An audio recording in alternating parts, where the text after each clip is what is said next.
Are you an adventurer looking to take your hunt to the next level? Then you're in the right place. Welcome to East Meets West Hunt with your host, Beau Martonik.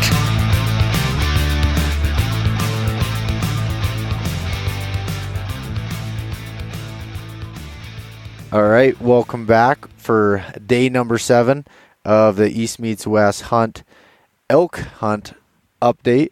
So the day-by-day hunt update, we're sitting here in Colorado once again at the base camp here in the back of the truck underneath the nice Slumberjack Roadhouse tarp here. I'm sitting here with my dad again. Dad, how's it going today? Not too bad. Well rested, I guess. Yeah, so we had an interesting day. So finally, we have some good news and some not so good news, but we can spin it to be good news as it is. So we did find elk today. Yeah, we found a bunch of elk, some really good sign, and a lot of sightings here glassing. Yeah, so as we were saying yesterday, we were going to sit at the truck this morning, kind of drink our coffee and glass the opposing hillside across the valley from us, and we wanted just to kind of see what was coming out there, because it's right around the bend from where we had been going, but we were hiking back in 6 or 7 miles when we were wondering if anything was feeding, right here next to us. So give our legs a little bit of a rest in the morning and kind of just glass up there and check it out. And at first light, we saw 3 elk, and it was 2 cows and a calf, right? Yep. You picked them out. Also seen a bunch of mule deer this morning. And we've seen a lot of mule deer. But when we were glassing up there and saw the cows come out along this one pass. And to give a kind of a description of the country we're looking at here, it's high country. I think the top of the ridge is right around 12,000 feet, and we're sitting down at 9,600. I believe that's right. Yeah, yes. 9,600, 9,500, somewhere in that range. So we're able to see that whole basin, and it's pretty wide open with some pines and some other different trees within, but a lot of rocks, cliffs, things along those lines. So after we saw the elk kind of go through that pass, where they were heading is a north-facing slope of all dark timber, which is where we were at yesterday and found a lot of good sign. So we wanted to take a little bit of a different approach to it and see if we could go straight up over the pass where we in front of us, which as you can kind of allude to there, it's just over 2,000 feet of elevation gain to get to that part of the pass in a very short period of time.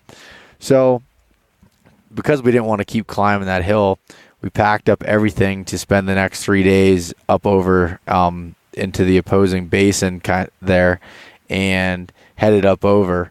So what would you say? The mountain, I guess, is definitely a lot steeper than it looked from here. Yeah, it's very misleading.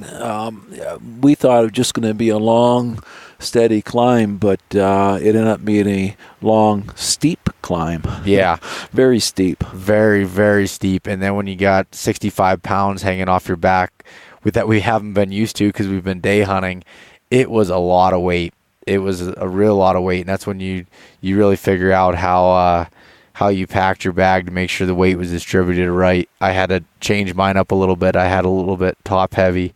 But anyways, so to climb up to there, we had picked this, what looked like a nice, easy, grassy climb up, and it ended up being really difficult to climb through the grass and everything else with that steep terrain.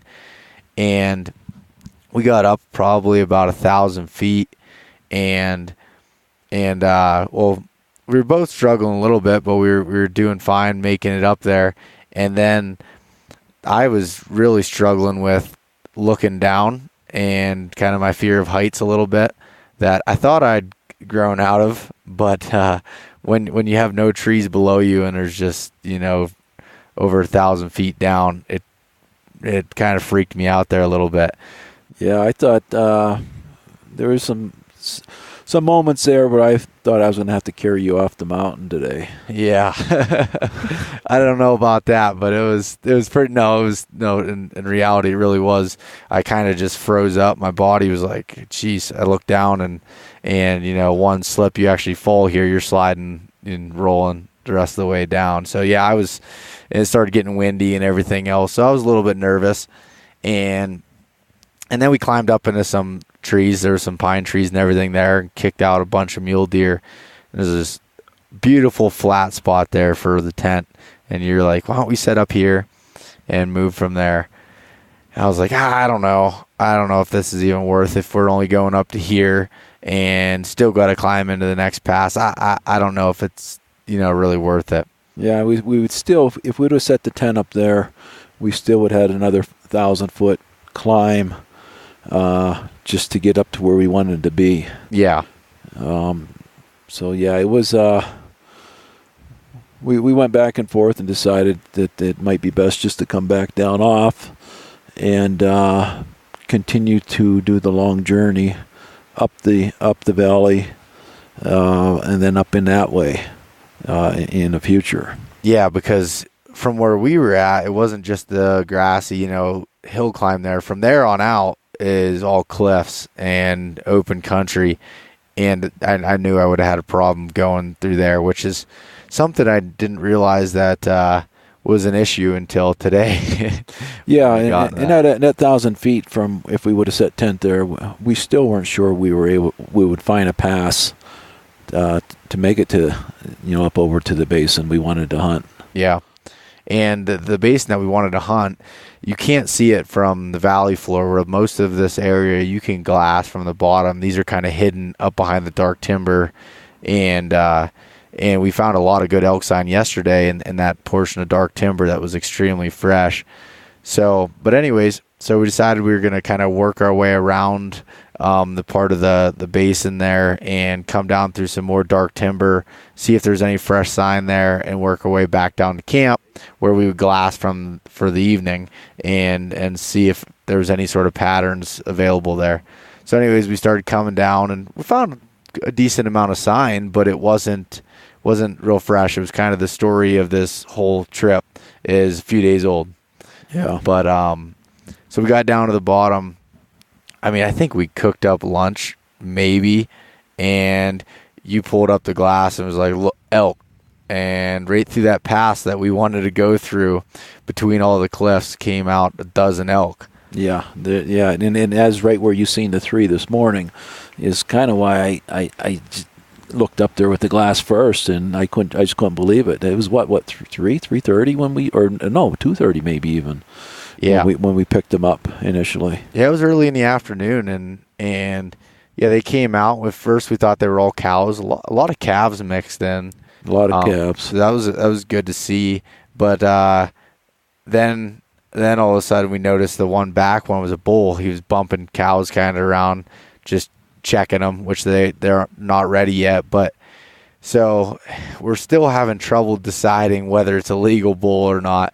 Some angles he's looking at. I got some video through the phone scope, but we're talking, what do you think they are, 1,600 yards away? Yeah, that's what we're figuring. They're at least that. Yeah, if not further. So my 9-power Mavens, I mean, you can see them beautifully, but to really pick out points, you need something more like a spotting scope along those lines. So I took some video through the phone scope, which turned out pretty cool to see. Of all the cows and that bull up there, and they were basically there all day. We'd talked about going back up because the funny thing was where they were working over to was right where we were sitting earlier. How about it? Yeah, we were probably, I'd venture we were probably within 400 yards of them where we decided to turn around based on where they were feeding most of the afternoon. There was only a little basin between us and them. I don't even know if I can even call it a basin, just a little divot. More of a ditch. Yeah, but maybe 100 yards wide. So it wouldn't have been a lot of cover. It'd been a real tough stalk, or real tough to get even close to them without, I think, them picking us out. So in hindsight, it may be a good thing that we weren't up there to where we may have blown them out of there. But we, gave us a chance to observe them pretty much all through the evening up here until darkness. And right before dark, you picked up another herd coming over the right over the top. Yeah, this herd came over right over 12,000 feet, and that one had 15. Yeah, there was. Elk in it? Yeah, I think it was 15. Yeah, We had. I think it was 28 total elk between the two groups at one time above us. Yeah, so we got to watch them, and we think there was a bull in that group. I mean, they were way up there, but you could still, kind of see them. And there might have been a spike bull that was in the mix. Other than that, it was all cows. So, I mean, here at any time, we should start seeing some more bulls checking and hopefully a herd bull or something come through. But we're just looking for a legal bull at this point, or even a cow. We get an opportunity to cow. I know, Dad, you said you'll take one. Yeah, if I get an opportunity, I'll take a cow. Yeah, I mean, think about it. We've been out here now. This is our 7th day of hunting, and that was the first opportunity to even see them. Killing a cow elk with your bow, in the backcountry here in the wilderness areas and stuff. I mean, that's no joke.